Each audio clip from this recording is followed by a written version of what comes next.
All right, y'all. Earlier this week, I said I was going to tell you my story of how I've, you know, been wrapped up in the plant for the last 30 years. So here it goes.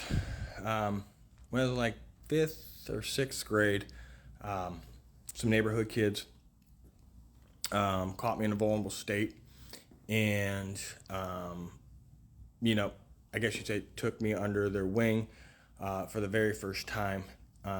Funny as it may be, the first time I did it, my older brother caught me, and he beat the shit out of them kids.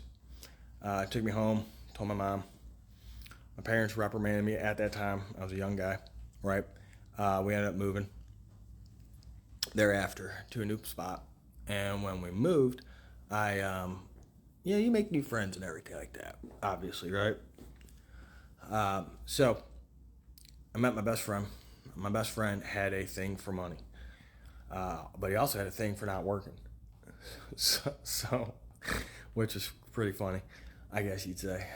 He was very entrepreneurial, but he did not like to be told what to do. Him and his parents fought all the time, all the time.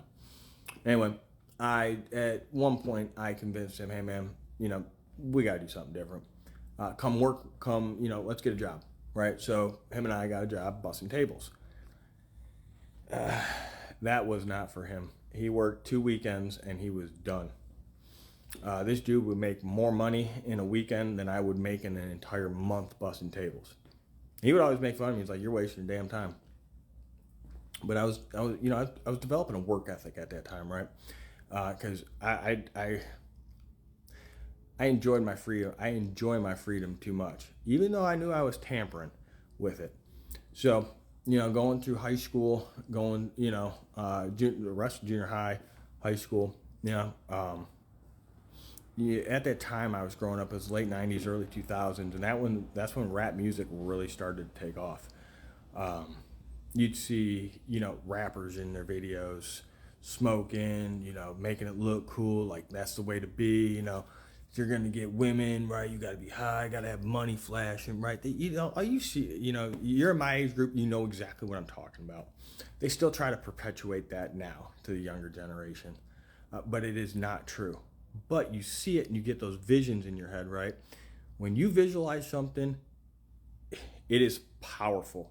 It is powerful, and that visualization can propel you or hold you down. And as I look back on it, I don't regret it, but it held me down. So growing up, right, it was in my house. My parents said, "Look, we know you're going to do things. We want you to make the best decisions." They'd educate me, things of that sort. But we're not always going to be with you. If you're going to do things, we would prefer you smoke than drink. Drinking, you cannot control yourself. Smoking, you can control yourself. So that was the mentality. That was the beginning of the programming. In addition to the rap music, the visualization, right? I get through high school, right? Not much changed. I did not go to college right after high school. I actually went to the military first, and that was 2000. I went to the military. Well, 2001, we all know what happened, September 11th. I actually was removed from the military because I failed a urine test. Because when I went into the military, my dad got me hammered the night I was going down to the MEP station. The MEP station is basically the processing station when you get put in the military. So my dad got me hammered.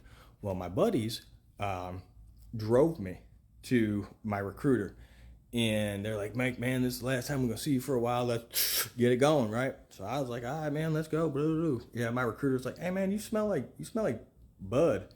You smoking?" I was like, "No, man, that's just my buddies before they dropped me off." Anyway, long story short, my stint in the military was like a month and a half, 2 months. I peed dirty, right? My thought process at that point was, wait a minute. Even though I had dirty pee, I'm here. This is the opportunity to keep me here, right? It'll keep me away from these things, right? Nope, that's not how the military looked at it that point in time. So I went home. September 11th happened. So that's the kind of time frame I was in. But at that time frame, rap just kept gaining more and more momentum, right? It just seemed like You know, their videos and everything, flashing money, as I said, flashing money, smoking, this, that, and the other thing. So you know, program just kept coming, kept coming, kept coming, and the visualizations was just there. So those visualizations led to my life revolving around it, right? And then I went to college, everything like that, still doing the same thing, right? I did an online school. I went to I went to one of my online schools, so I really didn't go to a traditional college. Okay, so I didn't have to change much of my normal routine, right? That was my 20s, got my 30s, got married, had some kids, things of that sort.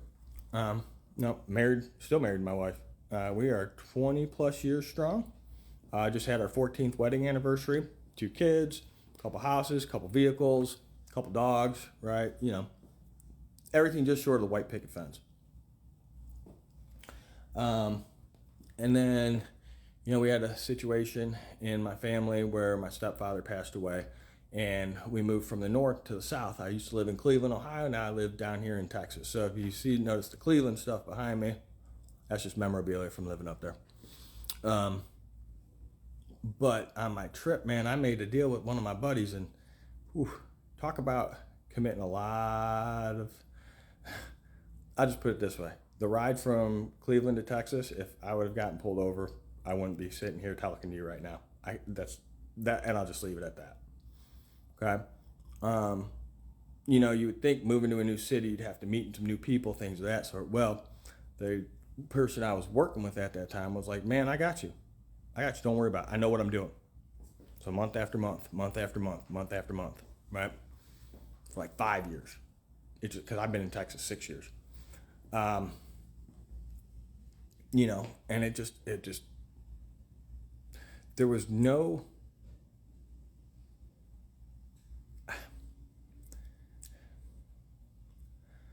roadblocks, I guess you'd say, that could or would have prevented it, other than myself, right?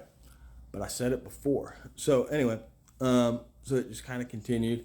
I got involved in life insurance. I started, you know, that's when my life really started to change, right? You know, you start seeing these people on stage that are super successful. And one thing they would talk about is how God had a major role in their life and in their success, right? So I started going back to church. October of 2021. Yeah, October of 2021. Found my church that I still go to today.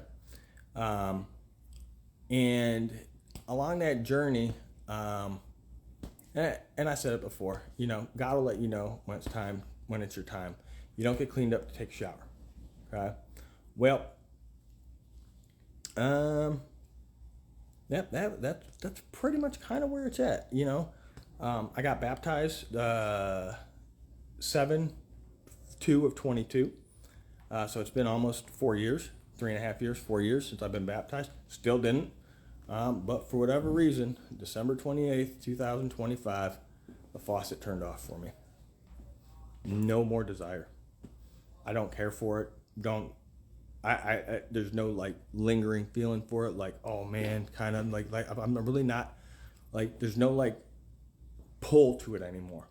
Like I used to have that pull. It was real weird. It was like I had to do it. It was so weird.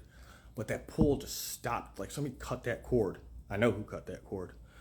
But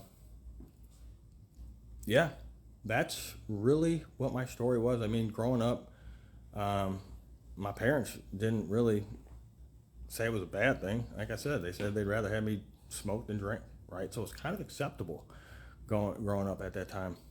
But yeah, that's my story. Just want to get it out there, right? Because if you think you can't, you can. You just have to get the you know, you just have to plug into a higher power that I don't want to say higher power, but you have to plug into something outside of yourself because there's more out there for you. There is. You just have to want it bad enough and find the right resources to get that cord cut. I hope this helps somebody. If it does, please pass this along. Going on day 11 tomorrow. Thanks all for listening.